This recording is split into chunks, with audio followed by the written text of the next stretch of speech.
everyone, welcome back to my channel. Today I'm going to take you through my top 5 tips for beginning cosplay.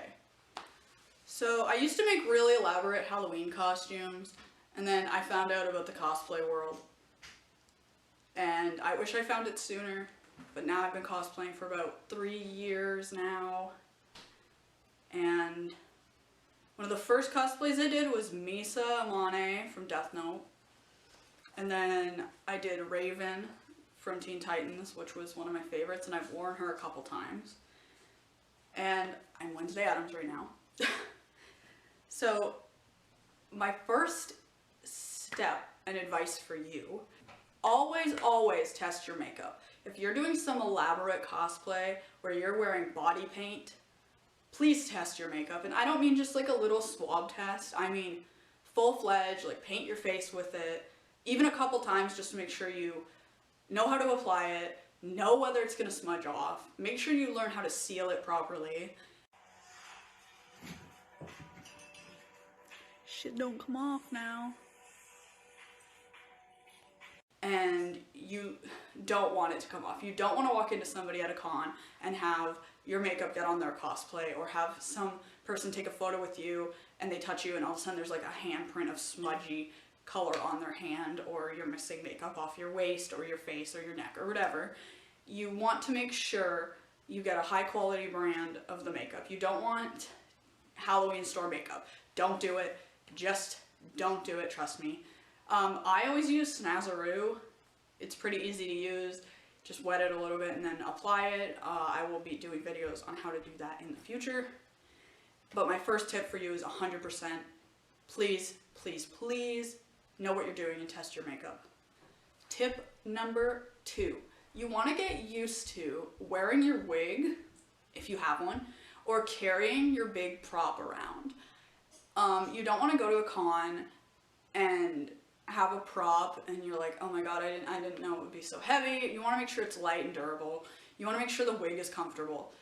I wear my wigs a lot throughout the weeks leading up to a convention, or like if I have a costume with a prop, like for Harley Quinn I carried around my big hammer for a couple days because I wanted to make sure that I was ready to just carry it around constantly at a con, and what positions were easy to carry it in, so like over my shoulders or like that, and it worked out really well. My wigs, you never want them to be itchy or uncomfortable or not fit. You want to make sure that they stay on your head and aren't just like gonna fall off or blow off.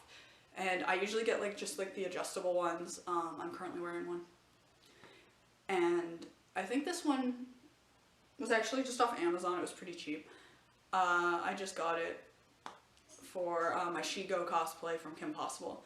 But you want to make sure you're wearing them. Like with my Misa wig and my Raven wig, I'd walk around wearing them. You don't want to have like an uncomfortable wig or get to a convention and you're like, I just want to take my wig off, or I want to take my prop off. So with Midna as well, I wore her helmet, her foam helmet that I created. I wore it around my house, and I'd wear it for like 5 or 6 hours a day and just walk around my house, do my normal routine, you know, like eat breakfast or have a coffee or something.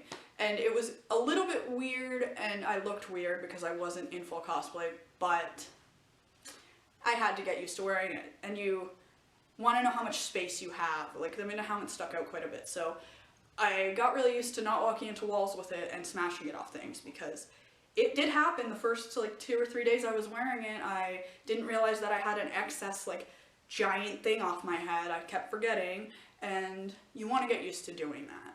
Tip number 3. If you have your legs showing in a cosplay, my advice is like wear pantyhose, because it keeps the color of your legs kind of consistent, and I bruise super easily.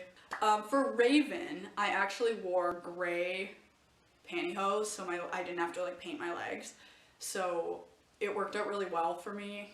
I'll throw up like a photo. And they stayed like the consistent color. For Gandalf, I did a female Gandalf as well. I wore pantyhose, skin colored ones, because I didn't, like, again, I bruise like really easily. I don't know about you guys, or like if you're worried about, you know, I have cellulite. Just in photos, it makes the skin just look like one consistent kind of color. You don't really need to worry about your giant purple bruises on your legs or anything like that. So that's really helpful for me, and that one's really simple. So if you're just doing like any cosplay with your legs showing, like Starfire from Teen Titans, you could wear pantyhose, or, you know, if you're doing any kind of thing you are even part of your legs, like if you're wearing pants with like ripped jeans for a simpler cosplay. I also wore them for my Misty cosplay because, again, in photos it just looks, to me, nicer. I don't like the way my legs look generally in weird different lighting, and you never know how the lighting's going to be at a con. Like sometimes it could be great and sometimes it can be not so great, and you just want it to look as best you can for your photographs. Tip number 4. This one's important because a lot of first-time con goers don't even consider this, and I didn't. I've made this mistake. And there's my cat, Gingerbread. Plan your cosplay based on what season you're going to, because, oh man, guys. I went to March Comic-Con in Toronto as a female Gandalf, and it was freezing cold last year, and I was in like a bodysuit, throwing up a photo, and walking to and from like the parking lot where we had parked. I was so cold, and I mean, like, this was my own fault, and I was like farther into cosplay at this point, so I just wanted to do Gandalf because I was meeting Gimli's actor, so that's kind of the reason I went and did that. So, you know, my mistake. But prior to that, I had worn other cosplays, like the first year I was doing cosplay. I wore my Harley Quinn in the summer one time, and it was so hot, and there was no air conditioning inside the convention center, and I was wearing like the classic Harley Quinn Jester costume, and I was so freaking hot. So I'd recommend 100% making sure you're doing a seasoned kind of cosplay. You know, you don't want to go as Misty in January. So tip number 5, and this one is probably a little bit obvious, but I will reiterate it anyways because, man, oh man, it's helpful. Google is your best friend. When I used to make elaborate Halloween costumes, I was pretty young, and there wasn't a lot of tutorials or, you know, patterns or anything online like that for me to go out of my way and find. I did a Midna when I was like 12, and I would just watch the cutscenes in the video game over and over and over again and draw things on paper myself. Whereas now, there's so much fan art, there's pictures of, like, screenshots of the game on the internet, just like so much more stuff. There's other people who cosplayed Midna, there's other people with like forums telling you what they use to cosplay Midna. Another one that I'm doing recently is Ayla Secure from Star Wars, and the like headpiece itself I was unsure of how to make, but I found lots of tutorials just on regular stuff to wear and make the headpiece for, and it was so much help because I was so unsure. Like, I was like, wow, how am I gonna make this?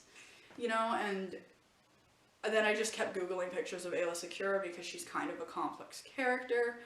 I haven't finished the belt yet. That's all I have left of that cosplay because it was supposed to be for this year. But thanks, Corona.